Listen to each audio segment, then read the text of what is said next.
Hi,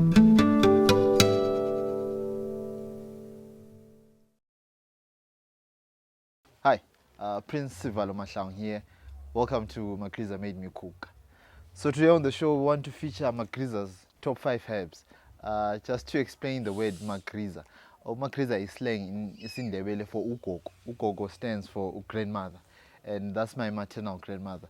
So that's the motivation for the show, and Magriza actually has taught me a lot in life, from cooking to herbs to culture and so many other things. So today on the show, I want to look at the top 5 herbs.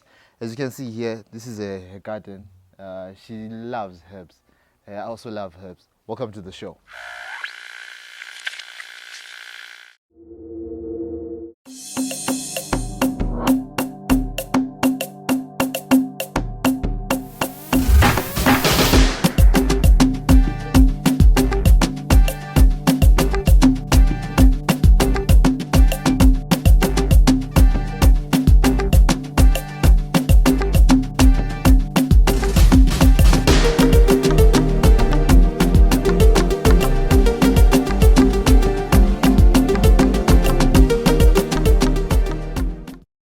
Salibonani lonke ninjani.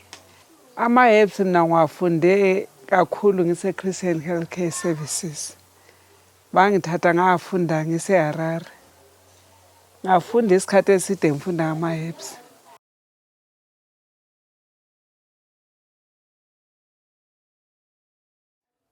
Ngizakutshela nge-Rosemary.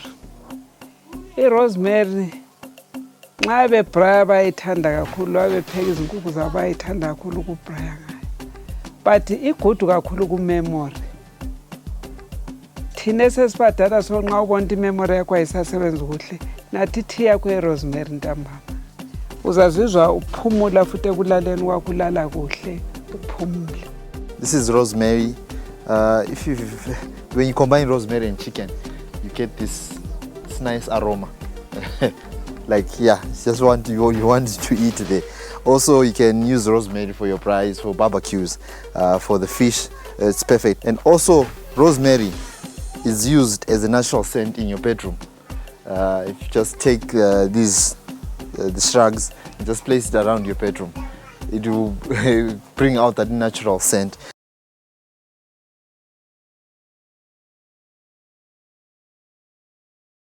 I-Basil ngenye ihebhe enhle kakhulu ngoba ayiqeda i-stress.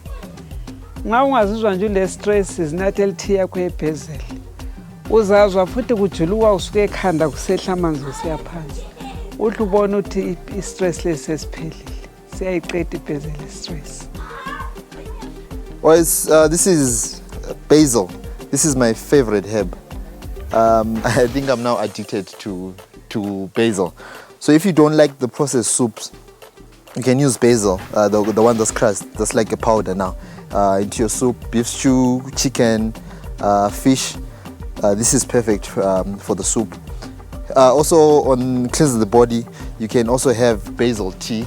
You can also use this if you've got headache or you've got a cold, flu. So you just rub this, just like the mint. Rub this, then also put it on your chest. Does wonders. And you also steam this, ungafuta nge basil, does the same, does wonders. This is my favorite herb.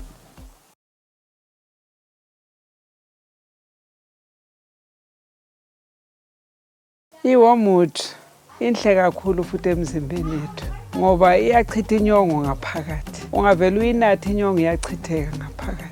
Nxa kakhulu ungayitholela le garden row, uyinathe le garden row, uyakuchaya i-chloroquine enhle kakhulu. Awuhlanza uthingi, uyakuyichitha kuphela, ubone ukuchitha i-yellow kuphela. Let's look at umhlonyane. This is called umhlonyane in isiNdebele, in isiZulu, Wormwood. So Wormwood is a direct substitute, or you can say it's a competitor for isiHaqa. It actually does the same properties as the traditional isiHaqa. So this one is to keep a bile. So this is to remove that yellow substance when you're not feeling well. This now does a good job in removing bile. So an interesting point now, umhlonyane, when you mix it with garden roux, It's one of the ingredients for chloroquine, which is used to cure malaria. So this is not used mostly in the kitchen. It's only for cleansing the body. So if you can't access isihaqa, you can just take a wormwood and just use it every day in the morning. It will clean your body.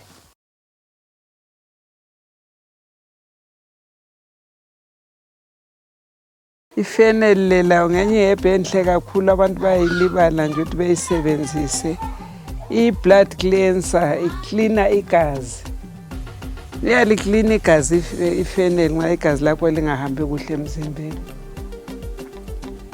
Ungayinatha uzawuzwa umzimba wakho usungathi uyatshisa.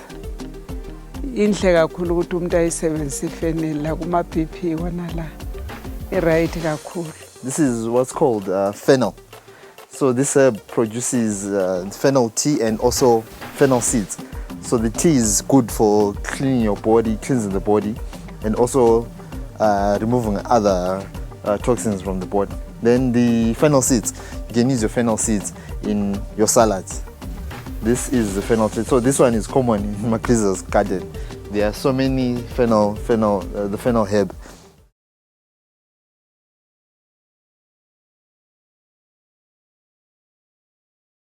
Iminti ngenye into nje abantu abayilimalayo nxa bewukhali babona ngathi lukhula. Akube le flu thatha iminti ufuthe ngayo. Thatha iminti unathi tea yakhona. Iflu iyaphela iyahamba. Ayibi khona futhi.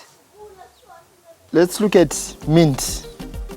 Basically, we have two types of this herb. There is the apple mint and the peppermint. So the peppermint, if you are familiar with the chocolates, with the sweets, but from the organic side, this is used if you've got flu, if you've got colds, or sometimes you're experiencing a headache. This is what you do with this. You just take this, wash it, then just do this on your hands, and just sniff. Yeah, there's that. I don't know what to say, but yeah, so this is the natural. But also mint also is got the tea, which is very healthy, which is very good. You can drink without sugar. So just place these leaves, pour hot water, and also leave just to soak for 2 minutes.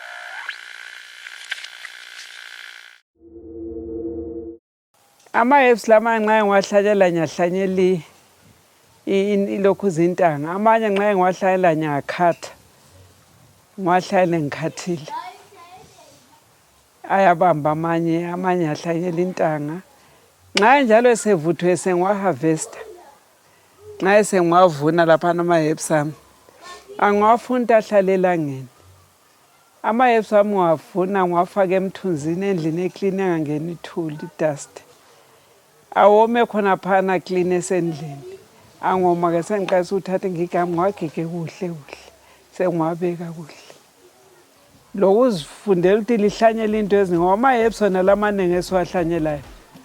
Amanye yiwo ezaba abantu benza ngamasuphu. Besiyathenga ngale ndawo ukuthi bezenzele izinto zabo. Okunye sifunde ukuthi uzenzele ngezandla zakho. Ingadi yakho uzilimele ngezandla zakho ngoba into elinywa ama-herbs la. Fana nokuthi lama vegetable uyalima, uyadla engadini yakho. Kulokuthenga uzithengele onion, uthengele tamatisi. Thele chomoli ensethu ukuthi ulime uzidlele izinto ezimnandi. Kumnandi phela ukulima, kumnandi ukudla. Kule ndlela yokulungisa engadini. Kule mbheda, kule mhlobo eminingi yembheda elungiswayo.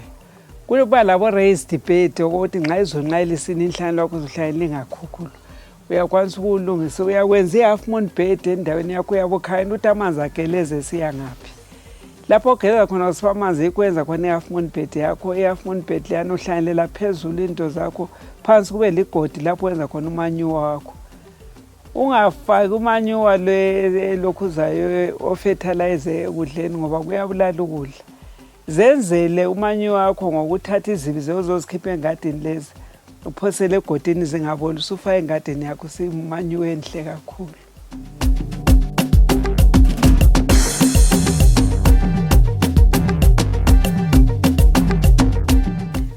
Omunye angathanda ukuthi ahlanganise ama-herbs lemthi yesintu ngoba anti lapho ama-herbs sikhuluma ngabo Fennel ukuthi bayancedisa kakhulu o-garden rule labo Wormwood balokhu izinyongo anti esintwini lakho nxa ukuthi ulesihaqa uyanathi isihaqa inyongo iyaphela oyabe funa ukuthi akasebenzise into zesintu kasebenzisa ofuna usebenzisa ama-herbs kasebenzisa asilaphile. Mina la engadi ndilima ama-herbs ndama-herbs amaningi kakhulu achiyeneyo kakhulu. Ofuna ukufunda ngamfundisa lokuthi ahlanyelwa njani maningi kakhulu ama-herbs wena le ngwabizi leyo malutshwana kakhulu nabo aloe vera abanje abalungisa le skin sabantu baningi ama-herbs engilayo ngiwahlanyeleyo lapha engadini o-argano baningi o-sweet violet for i-sinus konke kukhona khonapha nguhlanyele hlanyela ama-herbs amaningi kakhulu. Ithile thina sikhule sisemakhaya besinatha umsuzwane inhle kakhulu thina sikhuliswa ngayo siyinatha besingakhwehleli ukuthi ungavele ubonakala ngathi usukhwehlela susiyathathelwa yini umsuzwane lo usuphekela itiye usunatha sikhule sikunatha sikholisa omangalisayo njalo ngibona uba ekela ke mbeke lami umbono wami ngiuhlanyele ngifuna ukubona ukuthi uzabamba yini umsuzwane sengihlanyele isihlahla sakhona esebengelaso ngikhaya kuma-herbs sengisihlanyele khathesi.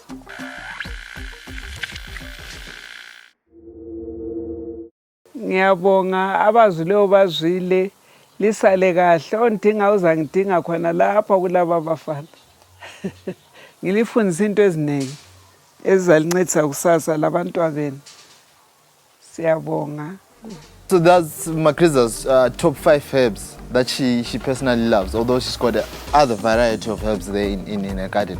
So she spoke about mint, basil, we've got rosemary, we've got Wormwood, this one here, Umsuzwane, and there was also Fennel, the one for Fennel tea and Fennel. There are also other herbs that Magriza, she sells these herbs. There's parsley, there's thyme, there's comfrey there by the side. So herbs offer so much diversity when you're cooking and also for other in terms of medicinal properties that can help you when you're cleaning your body, just trying to stay healthy. So thank you for watching. If you're new to the channel, please click on the subscribe and please give this video a thumbs up so that we grow here together on YouTube. This is Magriza Made Me Cook. Thank you for watching. Till next time, remember, keep the love, keep the Ubuntu. Peace.